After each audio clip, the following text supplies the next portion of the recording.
warahmatullahi wabarakatuh. Perkenalkan diri, saya Ahmad Fauzi Sinuhaya, mahasiswa dari Pendidikan Geografi Stampu 2023. Yang dimana pada kesempatan video kali ini saya ingin kayak mengulas sedikit sebuah novel karya dari Terelie. Nah, untuk membahasnya, stay tune. Nah, di sini saya akan bahas di mana identitas dari novel itu sendiri ya. Nah, untuk judul dari novelnya itu dia berjudul Tentang Kamu. Nah, untuk penulisnya sendiri dia itu adalah dari Terelie dan untuk penerbitnya dia diterbitkan oleh Republika. Nah, untuk tahun terbitnya sendiri dia terbit pada tahun 2016 dan untuk jumlah halamannya ada sebanyak 524 halaman. Nah, adapun untuk orientasi ataupun gambaran umum dari novel Tentang Kamu ini, yang dimana uh, novel ini mengisahkan perjalanan hidup seorang perempuan yang sangat luar biasa ya, itu yang bernama Sri Ningsih. Dengan yang dimana gaya penceritaan dari novel ini itu sangat menarik ya, unik dan penuh kejutan. Nah, novel ini membawa kita untuk menyelami kisah hidup dari si Sriningsih ini, yang dimana dimulai dari ia kecil hingga akhir hayatnya. Nah, untuk novel ini sendiri, dia ditulis dengan gaya bahasa yang sederhana, namun penuh makna ya, yang dimana novel ini cocok untuk kita ataupun kamu yang suka inspirasi, yang suka cerita inspiratif dan menyentuh hati. Dan tafsiran isi atau ringkasan cerita ini, di mana kisah ini itu dimulai dari zaman Zulkarnain, yaitu seorang pengacara ataupun lawyer di firma hukum yang berada di London. Nah, untuk firma hukum ini sudah banyak untuk menangani kasus-kasus harta, untuk mengurus harta warisan besar itu dari beberapa orang. Nah, namun kali ini si Zulkarnain baru masuk firma hukum dan dia langsung mendapatkan tugas untuk menyelidiki ataupun untuk mengurus warisan besar milik seorang wanita dari Indonesia yang bernama Sri Ningsih. Namun dalam kasus ini tidak ada informasi tentang siapa ahli warisnya. Nah, untuk menyelesaikan kasus ini, zaman Zulkarnain ini harus menyelusuri kehidupan dari si Sri Ningsih, yang dimana kehidupannya itu dimulai dari Indonesia sampai akhir hayatnya yang berada di Eropa. Nah, untuk kisah pertama itu dimulai dari kelahiran sisi Ningsih tadi ya, dari tahun 1946 sampai 1960 saat Sri meninggalkan Bungin, tempat dia lahir, dan untuk bersekolah di Surakarta. Nah, dalam rentang 14 tahun ya. Nah, yang dimana ibunya itu menganggap si Ningsih itu adalah sebuah gadis kecil yang dikutuk. Nah, yang mana masa kecil dari si Sri ini yang dihabiskan untuk berjuang agar tetap sabar. Nah, yang dimana ibu tirinya itu terpukul atas meninggalnya suaminya, dan ibu tirinya itu selalu menyalahkan Sri dan membebankan semua tanggung jawabnya itu kepada Sri. Ya, namun walaupun demikian Sri tetap tabah dan terus belajar ikhlas dan sabar menghadapi ibu tirinya. Padahal kalau pikir-pikir bisa saja Sri itu lari ataupun melawan ibu tirinya, namun Sri terus bertahan dengan sikap ibu tirinya itu. Nah, seiring jalan Sri itu selalu bangun sebelum subuh, dan tidurnya itu dia selalu paling malam untuk bekerja, membanting tulang, mencari uang sekaligus untuk melakukan pekerjaan rumah. Sri ini digambarkan ya, sikapnya itu sangat sempurna sebagai anak-anak yang tidak pernah mengeluh ataupun melawan kepada ibu tirinya. Bahkan si Sri ini tetap berusaha menolong ibu tirinya pada saat kebakaran rumah mereka. Pada novel itu dikutip, terima kasih banyak atas pelajaran tentang kesabaran. Bapak, aku akhirnya memahaminya. Apakah sabar memiliki batasan? Aku tahu jawabannya sekarang. Ketika kebencian dendam kesumat sebesar apapun akan luruh oleh rasa sabar. Gunung-gunung akan rata, lautan akan kering. Tidak ada yang mampu mengalahkan rasa sabar. Selama apapun fisik seseorang, semiskin apapun dia, sekali di hatinya punya rasa sabar, dunia tidak bisa menyakitinya. Tidak bisa.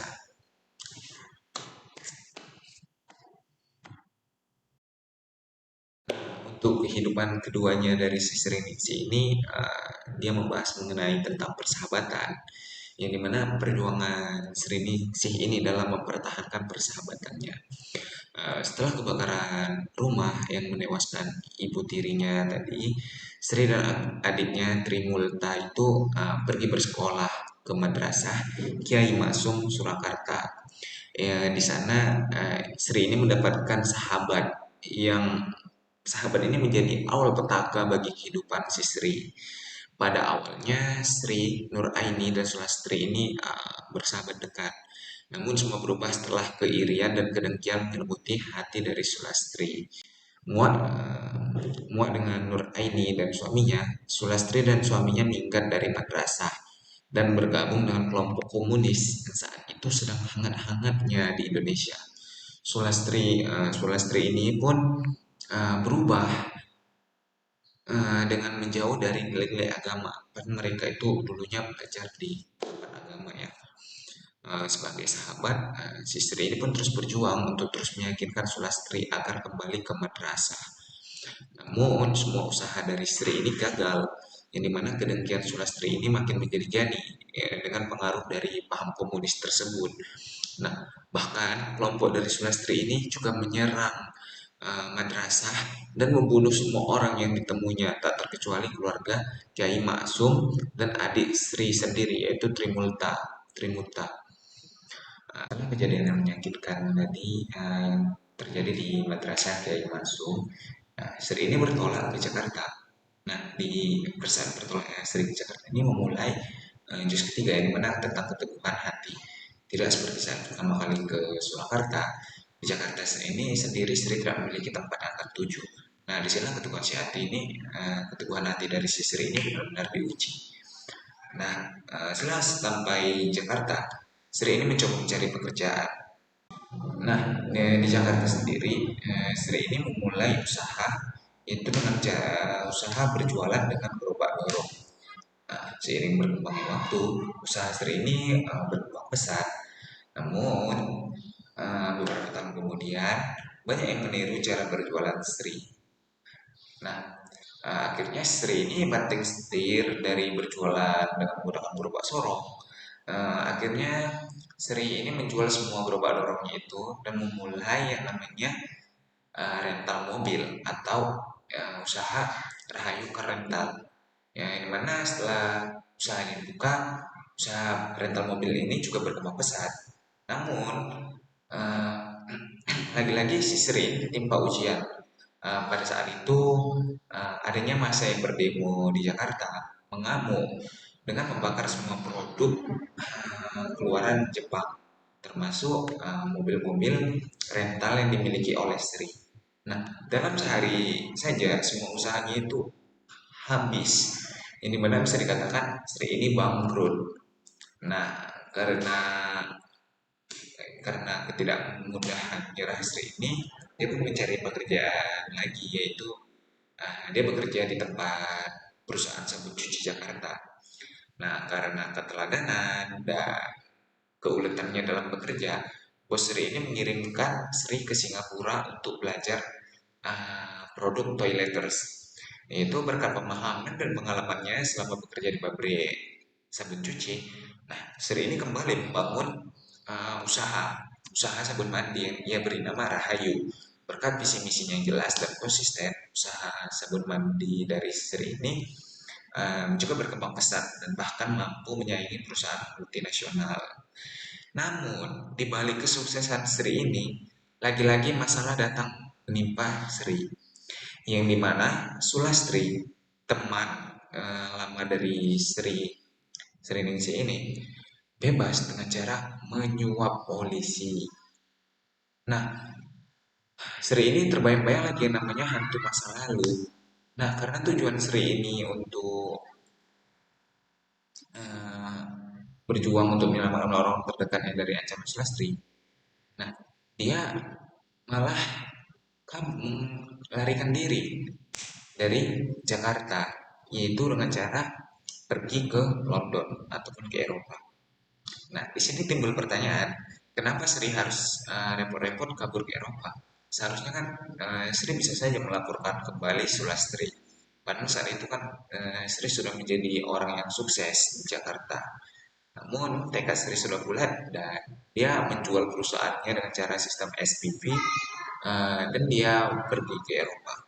Pada juz keempat ini menceritakan tentang kehidupan Sri, ini menceritakan tentang cinta yang dari tahun 1980 sampai 1999. Sama seperti di Jakarta,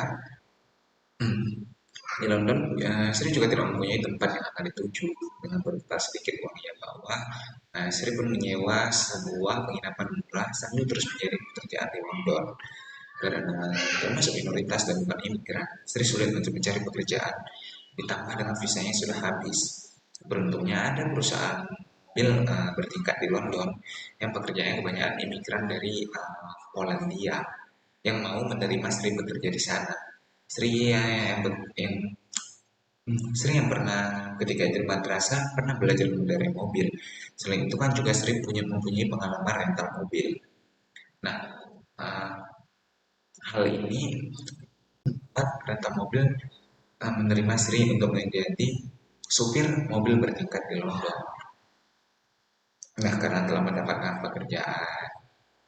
Nah, Sri ini pun menyewa sebuah apartemen milik keluarga India. Saat menjadi supir ini, Sri bertemu dengan Hakan, cintanya, dan ia menikah ketika Sri ini sudah berumur 38 tahun. Dapat pekerjaan tetap, keluarga baru, dan suami yang baik, serta mendapatkan kabar kehamilannya. Kehidupan sempurna Sri tampaknya akan dimulai. Nah, lagi-lagi, uh, lagi-lagi tepat di tengah kebahagiaan yang menantikan anggota keluarga Sri tadi, anak yang melahirkan Sri itu meninggal